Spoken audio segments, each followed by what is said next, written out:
ಕ್ರಾಂತಿವೀರ ಸಂಗೊಳ್ಳಿ ರಾಯಣ್ಣ ತನ್ನ ವೀರ ಪರಾಕ್ರಮಗಳಿಂದ ಕಿತ್ತೂರಿಗೆ ಮೊದಲ ಬಾರಿ ಜಯ ತಂದುಕೊಟ್ಟ ವೀರ ಸೇನಾನಿ. ಕಿತ್ತೂರು ಚೆನ್ನಮ್ಮಳ ಬಲಗೈ ಬಂಟ, ಕೋಟ್ಯಾಂತರ ಯುವಕರ ಸ್ಫೂರ್ತಿ. ರಾಯಣ್ಣ ಹುಟ್ಟಿದ ದಿನವೇ ಸ್ವಾತಂತ್ರ್ಯೋತ್ಸವ, ರಾಯಣ್ಣನ ಮರಣದ ದಿನವೇ ಗಣರಾಜ್ಯೋತ್ಸವ. ರಾಯಣ್ಣನ ಹುಟ್ಟಿದ ದಿನವಾದ ಆಗಸ್ಟ್ 15ರಂದೇ ಭಾರತಕ್ಕೆ ಸ್ವಾತಂತ್ರ್ಯ ಬಂದಿತು.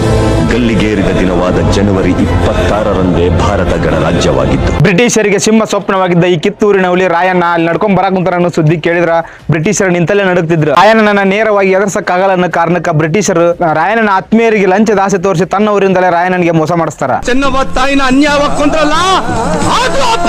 ಕೊನೆಗೆ ರಾಯಣ್ಣ ತನ್ನವರೇ ಮಾಡಿದ ಮೋಸಕ್ಕೆ ಗುರಿಯಾಕನ. ಸೂರ್ಯ ಚಂದ್ರ ಇರುವವರೆಗೂ ಇತಿಹಾಸ ಪುಟಗಳಲ್ಲಿ ರಾಯಣ್ಣನ ಹೆಸರು ಅಜರಾಮರವಾಗಿ ಉಳಿತೈತಿ. ಸೂರ್ಯ ಚಂದ್ರರಿರುವವರೆಗೂ ಅಜರಾಮರವಾಗಿ ನೆನಪಿರಬಲ್ಲ ದೇಶ ಪ್ರೇಮಿ, ಮಹಾಪರಾಕ್ರಮಿ.